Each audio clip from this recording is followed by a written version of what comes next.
am in radio contact.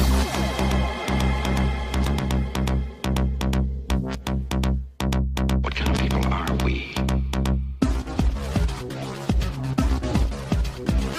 I am in radio contact.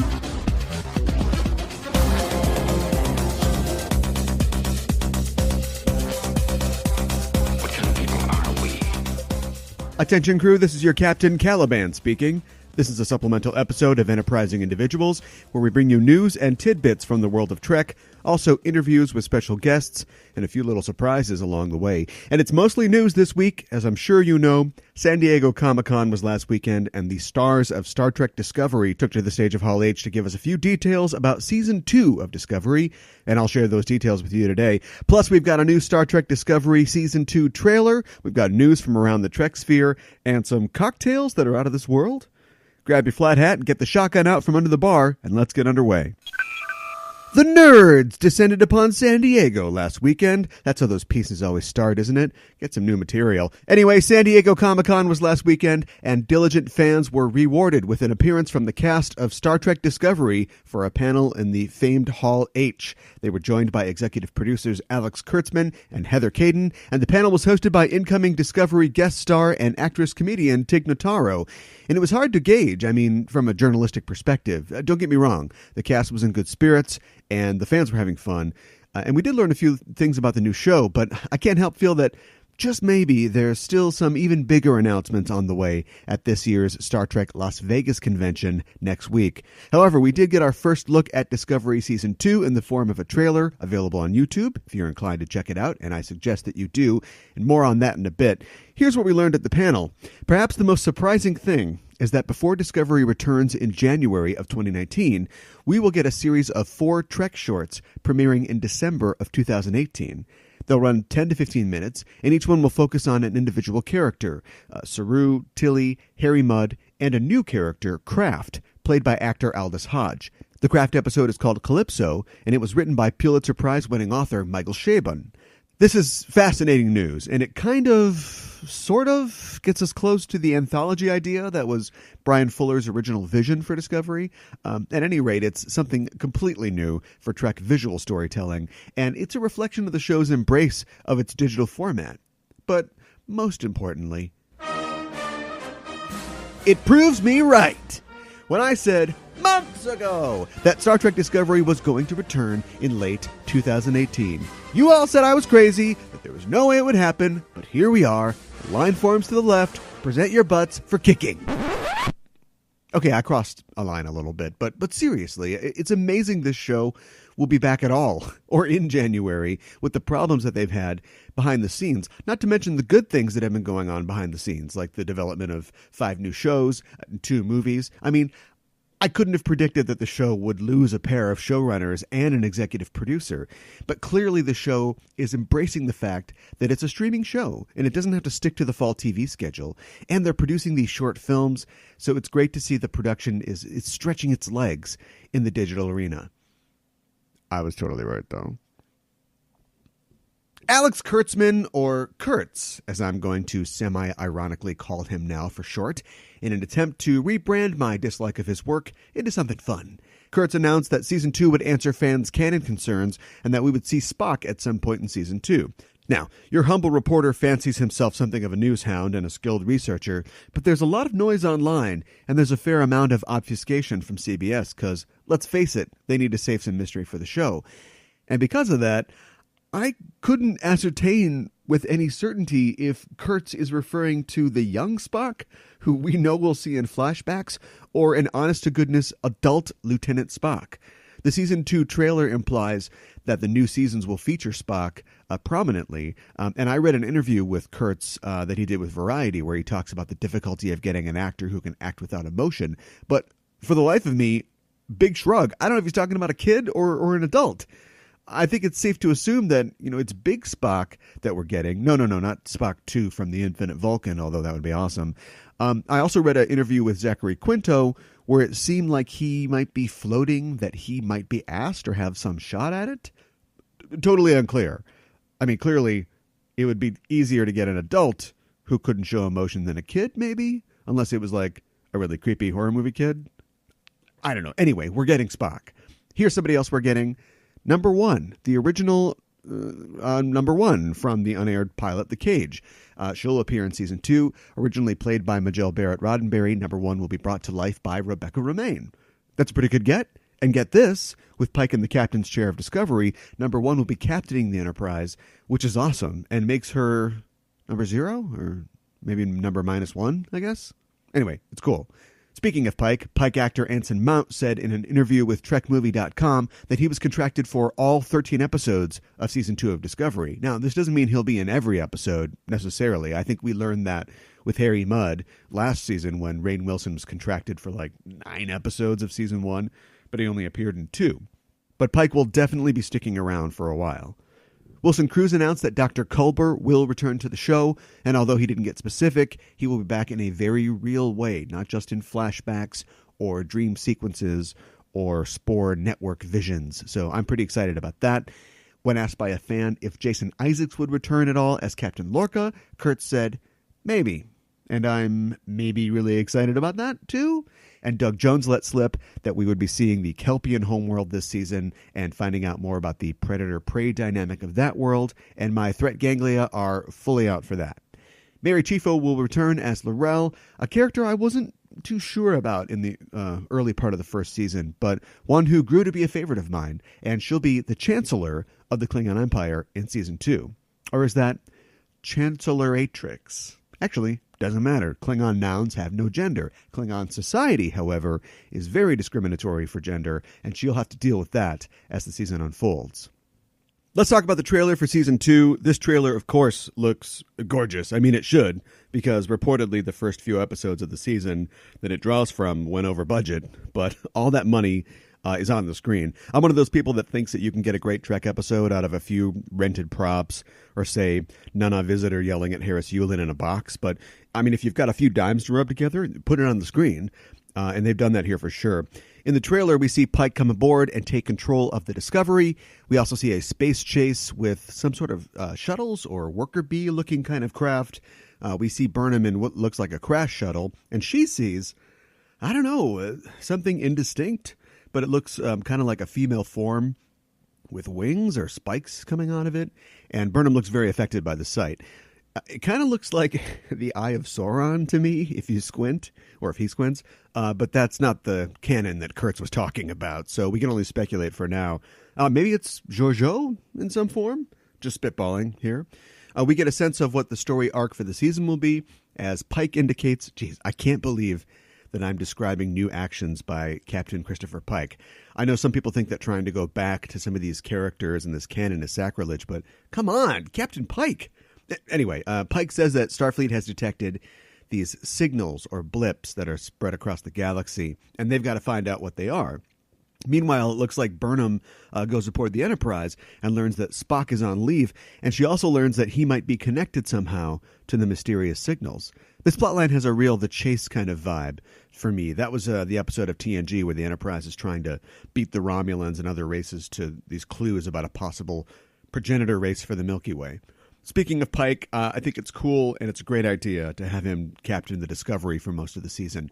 I mean, I want to see an original character be introduced as Discovery's captain eventually, but since the main character of the show is Michael Burnham, and the show focuses on her, and also because I think Discovery is going to be around for a while, and I think that CBS knows that, they smartly tabled that concern for now, and we can just chase down this mystery instead with Pike at the helm. And I think Anson Mount is a great fit for the character. He's actually more expressive than Jeffrey Hunter. I mean, God love Jeffrey Hunter, and he should, because Hunter played Jesus. But man, that guy is stone-faced. So it's good to see a different side of the character than the one we get in The Cage. And it looks like Pike's experiences on Talos 4 rejuvenated his sense of adventure. As you'll remember in The Cage, he seems ready to hang it all up. But now he's talking about ruffling feathers, and he's having fun. So good on him. And if you're a fan of Pike or Jeffrey Hunter or even Jesus and you want to know more, we have a new series we're running on our Patreon called Stellar Commentary, where I and a guest watch an episode of Trek and provide facts and cracks about the show. And our first episode, fittingly, covers The Cage. It's kind of a MST3K or a Riff Tracks situation. You queue up your copy of the episode, and play our commentary track over it. If you want to give it a try, you can find out more at patreon.com/EISTpod. But we're not at that part of the show yet. It always comes down to profit with you people, doesn't it? We also see Tig Notaro as Commander Reno, the engineer of the USS Hiawatha, and it looked to me, just from the lighting and the costumes and stuff, that sequence was related to the shuttle sequence. And they also mentioned like a disaster, a collision with a pulsar coming up. So I'm guessing that this might all be from the very first episode of Season 2, or at least a very early storyline with the Discovery having to rescue the USS Hiawatha from danger. Maybe that's what the Enterprise's distress call references at the end of Season 1. And maybe the ship can't be saved, so Hiawatha's crew gets folded into Discovery. A lot of maybes, but I feel like plausible ones. But really, I'm not making any big predictions this year, even though I was incredibly successful last year. And on our Discovery recap show, Star Trek Discoverage, my co-host Ella and I broke the story that Ash was Voq. But I mean, everybody kind of knew that anyway. But yeah, so things are so chaotic currently in the Star Trek universe with new movies, new shows, new executives. It would be folly to try and say where all this is going. But I can say that the show still looks as good as it always has. The tone seems much lighter. There's more humor, which is a welcome change. And we get a cameo from Linus the Saurian, played by Dave Tomlinson, who played Orek the Klingon in Season 1. So it all looks great. A little judicious use of Lenny Kravitz, and it got my blood pumping and me yearning for new Discovery. Like I said before, it's hard to believe that we're not going to get some kind of revelations come Star Trek Las Vegas. So stay tuned to Enterprising Individuals, because we'll have updates on all the news from Vegas as well. In other Discovery news, the nominations for the 2018 Emmy Awards have been announced, and the show is up for 2 awards for Outstanding Prosthetic Makeup in the episode Will You Take My Hand, and Outstanding Sound Editing in For What's Past is Prologue. So congrats to the show, and good luck this September. CBS pushed hard for Discovery in all the major categories, which may have been a little optimistic on their part, as no Trek series has ever won an Emmy for acting or directing. The Next Generation was nominated for Best Drama in 1994, which is an achievement in and of itself, and Trek is a perennial winner of Creative Arts Emmys for makeup, costumes, and special effects. It is, however, a sign of the network's confidence in the show and its production, which is great to see. But come on, USS Callister, the Trek-themed episode of Black Mirror, gets 7 nominations? Stop the insanity! Here's hoping the next season of Discovery will bring home some gold for the show's acting and cinematography, which are outstanding. Moving on to General Trek, the news about Star Trek 4 is not really news, really. I mean, it's still going ahead with S.J. Clarkson at the helm. Denai Garai will be in the film, and they're in pre-production right now, but that's about all we know. Maybe we'll hear more after Vegas. The Tarantino Trek project is still alive, but again, that's all we know. Hopefully things will move forward once Tarantino's new film, Once Upon a Time in Hollywood, is squared away. Zachary Quinto was talking about both films recently to USA Today, confirming that the Tarantino effort would be rated R, and he suggested that Trek 4 might be his last time in the pointed ears. Maybe he won't be on Discovery after all. Nichelle Nichols was honored this year at San Diego Comic-Con, receiving the Inkpot Award, an award given each year to individuals for their contributions to the worlds of comics, science fiction and fantasy, film, television, and animation. Prior to this year, the only Trek-related person to receive the award was Walter Koenig in 1982. Nichols announced last week that this would be her last year attending Comic-Con, and she appeared on a panel for the upcoming documentary From the Bridge, which is hosted by George Takei and examines the evolution of fandom. More info on that at FromTheBridgeMovie.com. Congratulations to Nichelle. We're going to miss her appearances at Trek events. One person who didn't miss her at an event was author, screenwriter, and former guest on the show Melinda Snodgrass. In addition to writing and editing scripts for the second and third seasons of Star Trek The Next Generation, Melinda's first book was a Trek one. She wrote Tears of the Singers in 1984, and she personally signed my copy, thank you very much, at this year's Convergence. The book features Uhura in the lead role, and Melinda has talked about how Uhura inspired her as a young viewer of the original series. Well, Melinda had never met Miss Nichols, and she finally got her chance. She was very excited, and you can see a snap from their meeting on Melinda's Instagram at mmsnodgrass23. You can hear Melinda talk about the process of writing her classic Next Generation episode, The Measure of a Man, on our most recent live episode of Enterprising Individuals recorded at Convergence 2018. It's on our Patreon at patreon.com/EISTpod. The acquisition of wealth is no longer the driving force in our lives. Yeah, maybe your life, pal, but Daddy needs a new pair of pointed ears. And to that end, a word from our sponsor.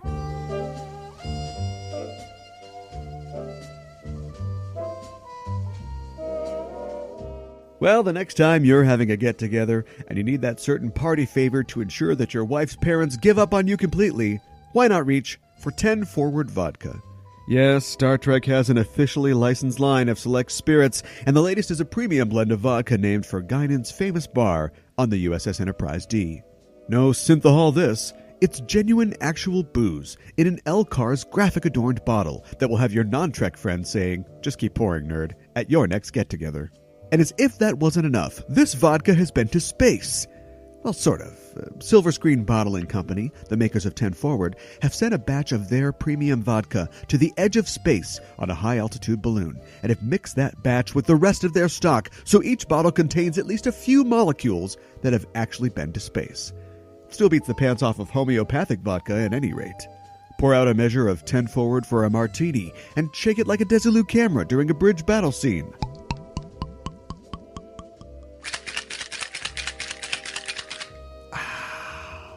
I'm good to plot, of course.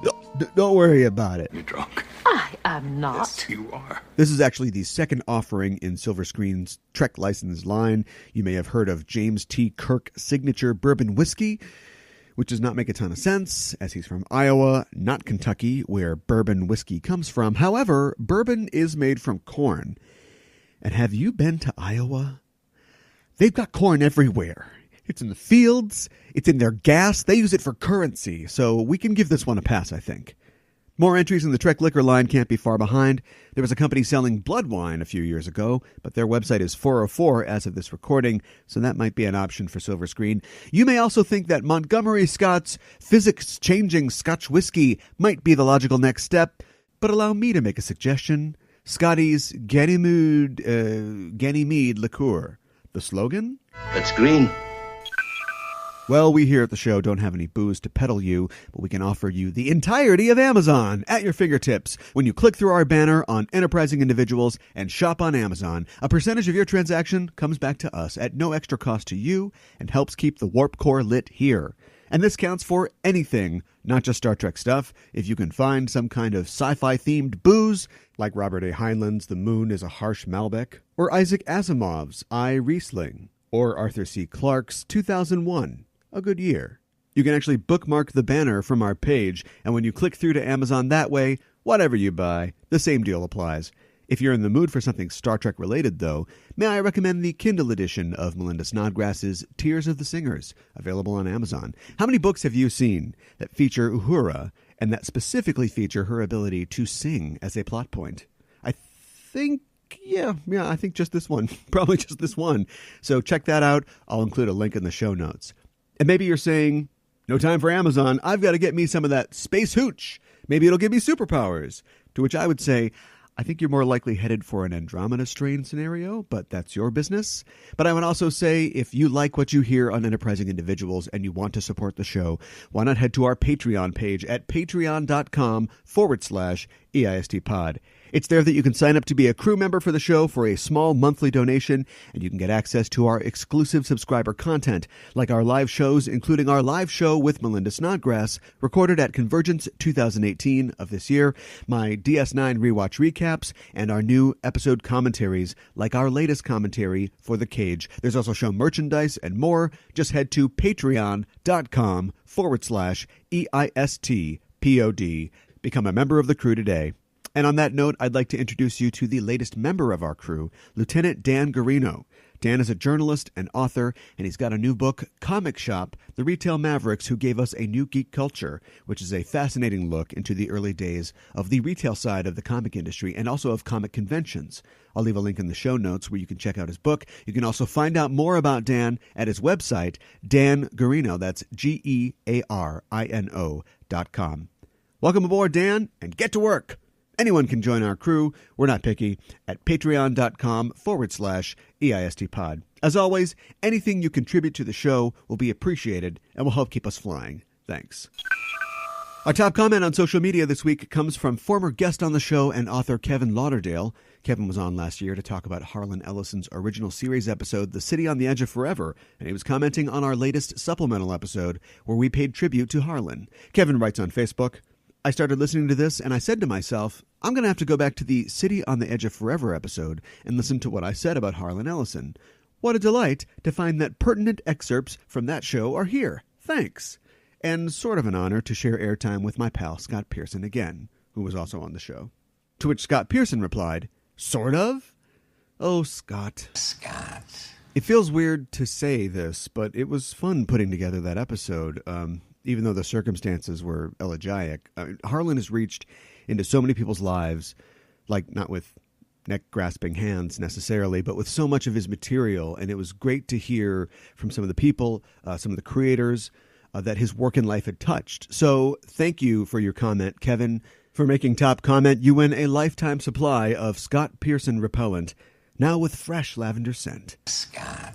Remember, listeners, you can tweet to us or message the show and maybe have your comment read on the air. Just go to facebook.com/EISTpod or find us at EISTpod on Twitter or through our social media links on enterprisingindividuals.com. You can also reach the show at EISTpod@gmail.com with feedback and suggestions, or to just say hello. We're waiting to receive your transmission.